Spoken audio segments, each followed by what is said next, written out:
started with a whisper.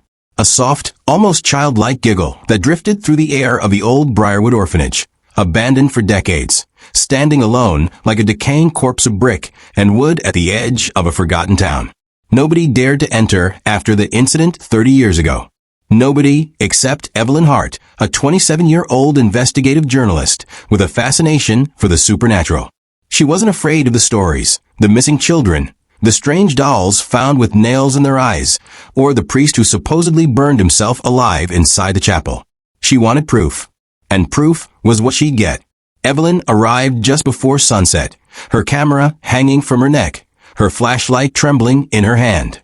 The orphanage's doors hung off their hinges, the air thick with mildew and decay. As she stepped inside, the floorboards screamed beneath her boots, as if the building itself wanted to warn her. Go back. But curiosity is a powerful curse. And Evelyn's was about to feed something hungry. Inside the orphanage, rows of dusty beds lined the walls. Old toys, broken and stained, lay scattered across the floor. A faint humming filled the air, like a lullaby sung by something that no longer had lungs. She turned toward the sound, her flashlight catching the reflection of eyes. Glass eyes. A doll sat upright on one of the beds. Its porcelain skin cracked, its smile too wide. A faint crimson stain ringed its lips. Evelyn laughed nervously. Creepy, she muttered, raising her camera. Click. The flash lit up the room for a second. And in that brief burst of light, she saw something behind the doll. A figure. Small. Human-shaped. Gone the moment the flash faded. Her heart hammered. Hello, she whispered, but only silence answered. She backed toward the hallway, but her foot brushed against something soft. Another doll. This one had hair made of real human strands. Her stomach twisted. There were dozens of them, all around her feet now, their heads turned toward her. They hadn't been there before. Evelyn stumbled back, gasping. One of the doll's eyes rolled slowly upward, alive. The next hour blurred into chaos. Her footage would later show glimpses, doors slamming shut on their own, whispers growing into screams, shadows moving against the light. But what no one could explain was the laughter. Hundreds of overlapping childlike giggles echoing from the walls, as if the building itself was alive and mocking her. Then, she found the basement door. The handle was rusted, the hinges black with mold. A child's handprint smeared in dry brown marked the wood. She hesitated only for a second before pulling it open. The air that poured out was cold and heavy, smelling of earth and rot. As she descended, the light from above grew dim until it vanished completely.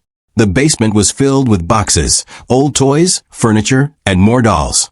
Hundreds of them. Some missing limbs, others with faces crudely sewn together.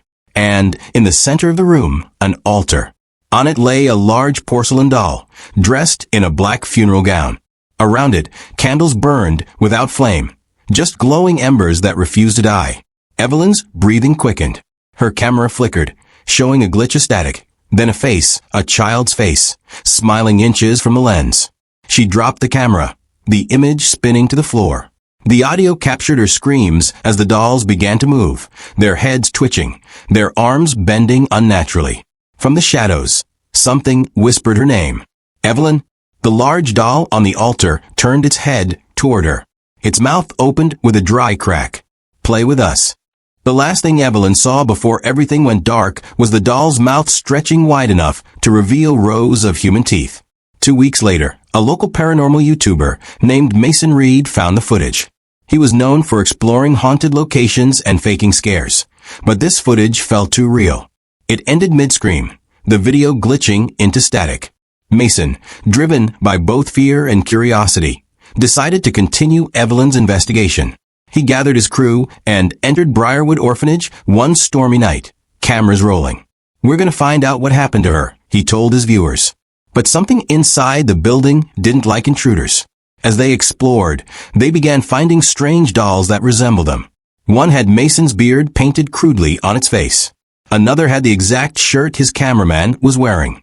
The more they walked, the more dolls they found, each one newer, cleaner, as if freshly made. Then, the power cut. The only light came from their camera screens. Guys, whispered Mason, where's Jacob? Silence. He turned, the beam catching something on the floor, a doll. This one still wet with blood. Its tiny mouth opened, whispering, "You shouldn't have come." The crew ran, but the hallways twisted and shifted, turning back on themselves. The front door was gone. Every path led back to the same room, the nursery. And there, sitting in the center, was the altar again. But this time, it wasn't the doll in the black gown lying there. It was Jacob. Eyes open, skin pale as porcelain. His chest didn't rise. Mason screamed, backing into a wall. The dolls began to rise from the floor, hundreds of them, chanting in shrill, broken voices, "Stay, stay, stay."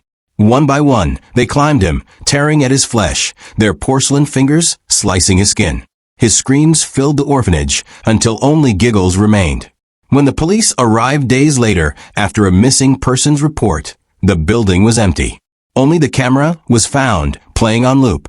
The last frame showed the altar, surrounded by dolls. In the corner, a new doll sat upright. It had Mason's face. Years passed. The story faded into urban legend. Briarwood Orphanage was sealed off, declared structurally unsafe. But legends have a way of surviving, especially the hungry ones.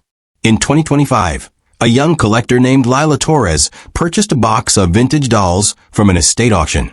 "Perfect for my horror TikTok videos," she joked while unwrapping them. One doll in particular caught her eye, a black-gowned porcelain figure with a cracked face. That night, she heard something move in her apartment. The faint sound of small feet tapping on wood. She thought it was her cat until she remembered. Her cat had died months ago. When she looked at her shelf, the doll was gone. Lila laughed nervously and grabbed her phone to record. "Okay, this is creepy. If this doll moves again, I'm burning it." As she turned, the phone captured a reflection in the mirror. Dozens of dolls standing behind her, all with blank faces. She gasped, spinning around, but they were gone. Then, her phone fell from her hand. The video kept recording as she screamed and something dragged her out of frame.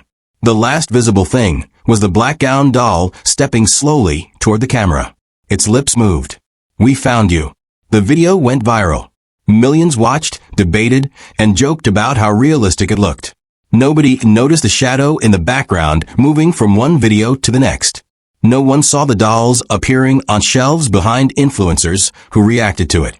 And one by one, those influencers went missing. To this day, if you watch Lila's original video with the volume up, you can hear faint whispers under her scream. A voice layered 100 times over, saying, "Playtime never ends."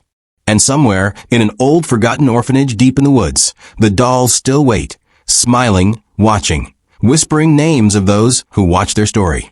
Maybe even yours.